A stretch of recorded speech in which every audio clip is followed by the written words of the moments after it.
ආයිබෝන් සුබ දවසක් කියලා අද තව බොහොම සාදරයෙන් පිළිගන්නවා මගේ channel එකෙන් අරගෙන එන තව අලුත් වීඩියෝ එකකට. ඉතින් ඔයාලට මතක ඇති මම මීට කලින් පටන් ගත්තා AI බිඳුවෙන් පටන් අරන් ඉහළට යමු කියන ටැග්ලයින් එක යටතේ වීඩියෝ මාලාවක්. ඒ වීඩියෝ මාලාවට අදාළ තුන්වෙනි වීඩියෝ එක තමයි දැන් මේ ඔයා බලන්නේ. මම කලින් වීඩියෝස් දෙකට අදාළ links description එකේ දාලා තියෙනවා. ඒ වීඩියෝස් දෙකත් ඔයාලට ඒ description එකේ තියෙන links දෙකෙන් බලන්න පුළුවන්. බලලා මේ AI ගැන මූලික අවබෝධයක් ලබා ගන්න පුළුවන්. මම මේ වීඩියෝස් දෙකෙන් ඔයාලට මොකද්ද prompt එකක් කියන්නේ, මොකද්ද accept ratio එක කියන්නේ, අන්න ඒ වගේ දේවල් ගැන අවබෝධයක් ලබා දීලා තියෙනවා. ඔයාලට මතක ඇති මම කලින් කියා දීපු වීඩියෝස් දෙකෙන්ම ඔයාලට කියා දුන්නේ sign up වෙන්නෙත් නැතුවම, account එකක් හදන්නෙත් නැතුවම prompt එක විතරක් දීලා ඔයාලට කැමති image එකක් හදා ගන්න පුළුවන් විදිහේ AI tools දෙකක් ගැන. අද කියා දෙන්නෙත් ඒ වගේ tool එකක් ගැන. ඒ කිව්වේ sign up වෙන්නෙත් නැතුවම ඔයාලට free images හදා ගන්න පුළුවන් AI tool එකක් ගැන. ඉතින් කලින් මම කියා දීපු tools දෙකත් එක්ක බලද්දි අද කියා දෙන මේ tool එකේ interface එක නම් බොහොම සරලයි. ඒ වුණාට මේකිනුත් ඔයාලට බොහොම ලොකු ප්‍රයෝජනයක් ගන්න පුළුවන්. කලින් කියා දීපු tools දෙකේ වගේ ලස්සන colourful interface එකක් නෙමෙයි මේ tool එකේ තියෙන්නේ. ඒ වුණාට මේ tool එකෙනුත් ඔයාලට සෑහෙන ප්‍රයෝජනයක් ගන්න පුළුවන් කියලා මම කිව්වනේ. ඉතින් අද වැඩි කතා කරන්න නැතුව ඉක්මනින්ම බලමු කොහොමද අපි මේ වැඩේ කරන්නේ කියලා මේ tool එක පාවිච්චි කරලා. ඉතින් මේ tool එකට අදාළ link එක මම comment section එකේ පළවෙනි comment එක විදිහට pin කරලා තියෙන්නේ. description එකෙත් මම මේ link එක දාලා තියෙන්නේ. ඔයාලට පුළුවන් මේ link එකෙන් මේ tool එක open කරගන්න. ඒ link එකෙන් ගිහිල්ලා tool එක open කරගත්තට පස්සේ ඔයාලට මෙන්න මේ වගේ තමයි interface එක පේන්නේ. ඔයාලට මේ වගේ පේන interface එක මෙන්න මෙතන යට තියෙනවා මේ පේනවද button එකක්. මේකෙන් ඔයාලට පුළුවන් dark theme එකටයි light theme එකටයි මේ tool එකේ interface එක හදාගන්න. මෙන්න මේ button එකෙන් මේ තියෙන්නේ මෙන්න මේ බටන් එක ක්ලික් කරාට පස්සේ දැන් බලන්න මම එකපාරට ක්ලික් කරාම මේක ඩාර්ක් මෝඩ් එකට හැගෙනවා. ඔය තියෙන්නේ. නැවත ක්ලික් කරොත් ආපහු ලයිට් මෝඩ් එකට එනවා. මම ඩාර්ක් මෝඩ් එකට කැමති. හුඟක් අය කැමති ඩාර්ක් මෝඩ් එකට. මම ඒ නිසා මෙතන ආපහු ක්ලික් කරලා ඩාර්ක් මෝඩ් එක හදා ගන්නවා. එතනම තියෙනවා තව බටන් එකක්. මෙන්න මේ බටන් එක මේ තියෙන්නේ. මේ බටන් එක ක්ලික් කරලා ඔයාලට පුළුවන් ඕන නම් මේ ඉන්ටර්ෆේස් එක මෙන්න මේ විදිහට ෆුල් ස්ක්‍රීන් ගන්න. ඊට පස්සේ නැවත මේ යටින් මතුවෙනවා පුංචි බටන් එකක් වම් පැත්තේ යටම කෝණ එකේ. ඒ බටන් එක ආයෙ ක්ලික් කරාම මේක යට තත්ත්වයටපත් වෙනවා. හරි. එහෙමනම් ඉන්ටර්ෆේස් එක ගැන වැඩි කතා කරන්න අවශ්‍ය නැහැ. මේ තියෙන දේවල් ගැන දැන් ඔයාලට අවබෝධයක් තියෙනවා. ඔයා දන්නවා prompt එක කියන්නේ මොකක්ද කියලා. prompt එක දෙන්න තියෙන්නේ මේ tool එකේ. මෙන්න මෙතන අපිට අවශ්‍ය කරන prompt එක type කරලා තමයි අපිට ඕන image එක generate කරගන්න තියෙන්නේ. prompt එක කියන්නේ මොකක්ද කියලා මම කලින් videos දෙකකින් කියා දුන්නා. ඒ video දෙක බලන්න කියලා මතක් කරනවා නැවත. ඊට පස්සේ ඔයා දීපු prompt එකට අදාළව තව options ටිකක් යටින් තියෙනවා. මෙතන මේ anti description optional කියලා තියෙනවා. ඒකෙන් අදහස් කරන්නේ මොකක්ද කියලා මම ඔයාලට කලින් වීඩියෝ එකකදී කියා දුන්නා. කෙටියෙන් මතක් කරගන්නම්. ඔයා හදන image එකට යම්කිසි දෙයක් ඇතුළත් විය යුතු නැත්නම් ඒ කිව්වේ උදාහරණයක් විදිහට ඔයා නිර්මාණය කරගන්නවා කියන්නේ මෙන්න මේ වගේ දෙයක්. පාට මල් වලින් පිරිච්ච වත්තක්. හැබැයි මේ මල් වත්තේ පාට මල් තිබුණට කහ පාට මල් තියෙන්න බෑ. කහ පාට හැර අනිත් පාට මල් ඒ වත්තේ තියෙන්න ඕන. අන්න ඒ වගේ වෙලාවකදී තමයි අපි මේ anti description ඒ කිව්වේ මේ optional කියන option එක පාවිච්චි කරන්නේ ඔයාගේ prompt එකත් එක්ක. අන්න ඒ වගේ අදහසක් ඔයාලට ගන්න පුළුවන් මේකෙන්. හොඳයි. ඊළඟට තියෙනවා මෙතන art style කියලා. මේකෙන් ඔයා මෙතන උඩ දීපු prompt එකට අදාළව නිර්මාණය කරන image එක මොන වගේ එකක් වෙන්න ඕනද කියන එක තමයි මෙතනින් තියෙන්නේ. ඒකේ මෙතන තියෙන එක styles මේ තියෙන vintage ඒ වගේම 3D Pokemon painted Pokemon 2D Pokemon මේවා එකින් එක ඔයා apply කරලා අත්හදා බලන්න. මම මේ වෙනුවෙන් වීඩියෝ එක දික් කරන්නේ නැහැ. ඔයාට අවබෝධයක් තියෙනවනේ දැන් මේ ගැන. ඊළඟට මෙතන තියෙනවා shape කියලා. ඒ යටතේ තියෙන menu එකේ square portrait සහ landscape වශයෙන් තියෙනවා. මේ ගැනත් මම ඔයාට accept ratio ගැන කතා කරද්දී කලින් වීඩියෝ එකේදී පැහැදිලි කිරීමක් කරා. ඒ නැතත් මේ දේවල් ගැන නම් ගොඩක් අය දන්නවා. මේ ස්ක්වයර් කියන්නේ හරි හතරැස් ඉමේජ් එකක්. පෝර්ට්‍රේට් කියන්නේ දික් අතර හැඩයක් තියෙන ඉමේජ් එකක්. මම මේ දාලා අදහසක් දුන්නේ මේ ගැන මම කලින් වීඩියෝස් දෙකේ විස්තරාත්මකව කතා කරා. ඊළඟට ලෑන්ඩ්ස්කේප්. ඒකත් ගොඩක් අය දන්නවා විශේෂයෙන් කිව්වේ නැතුවට. ඒ ගැන ඒ නිසා මම ගොඩක් දේවල් කතා කරන්නේ නැහැ. ඊළඟට තියෙනවා how many කියලා. මෙතනින් තමයි ඔයා මෙන්න මෙතන උඩ ස්පේස් එකේ දීපු prompt එකෙන් නිර්මාණය කරගන්න ඕන images ගාන තීරණය වෙන්නේ. ඒකේ ඔයා මෙතන මොනවා හරි prompt එකක් දීලා ඒකෙන් ඒ prompt එකට අනුව images කීයක් නිර්මාණය වෙන්න ඕනද කියලා මෙයාට මෙතනින් කියන්න පුළුවන්. මෙතන දෙකක් තියෙනවා, හතරක්, හයක්, එහෙම නැත්නම් 8ක්, 16ක් අන්න ඒ වගේ ප්‍රමාණයක්. ඉතින් ওই දේවල් ටික තමයි මේ tool එකේ තියෙන්නේ. ඔයාලට කියා දෙන්න. ප්‍රොම්ප්ට් එක දීලා ඉමේජ් එක ජෙනරේට් කරගන්න විදිය මම දැන් ඔයාලට පෙන්නන්න.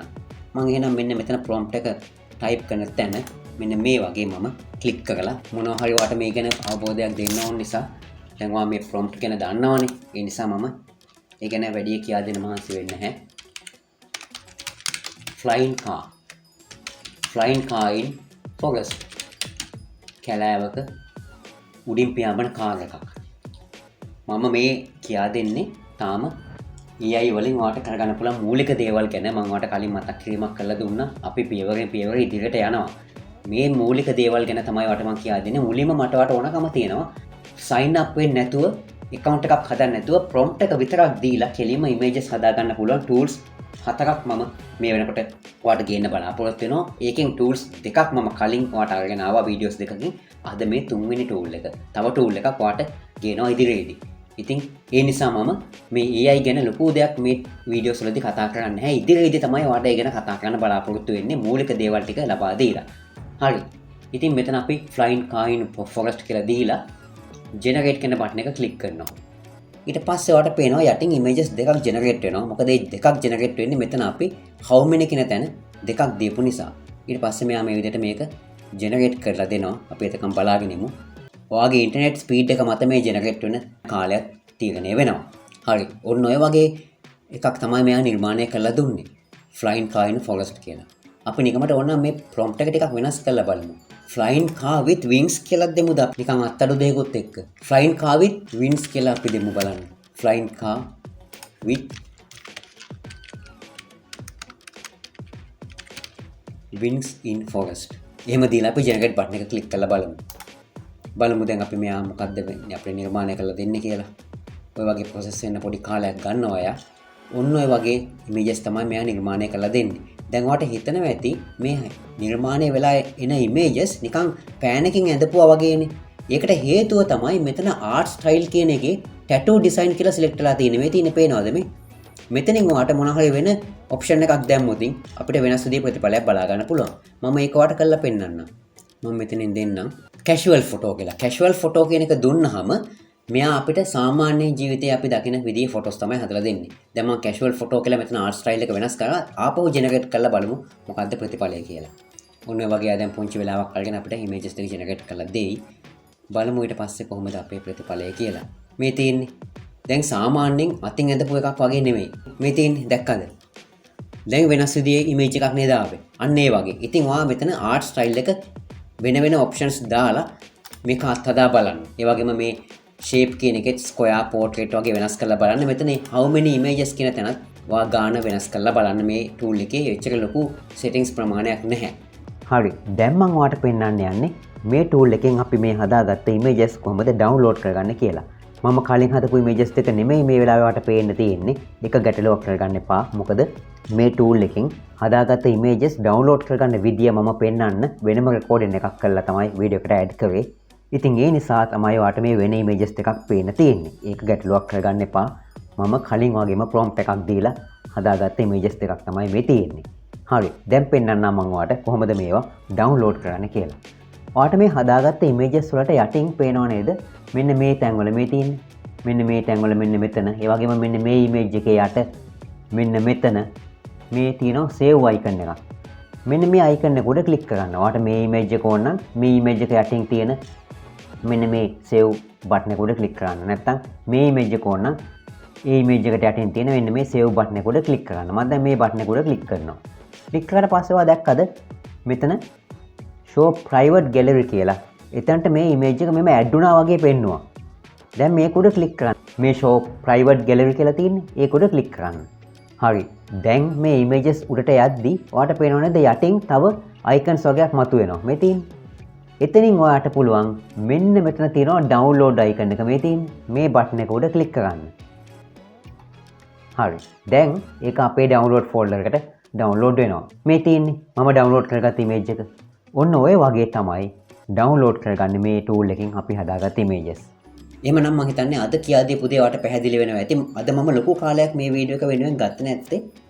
ඔයාලට මේ වගේම sign up වෙන්නේ නැතුව free images හදාගන්න පුළුවන්. ඒකේ prompt එක විතරක් දීලා images හදාගන්න පුළුවන් ටූල්ස් දෙකක් ගැන මේ වගේම ටූල්ස් දෙකක් ගැන මම ඔයාලට කලින් වීඩියෝස් දෙකකින් කියා දුන්නා.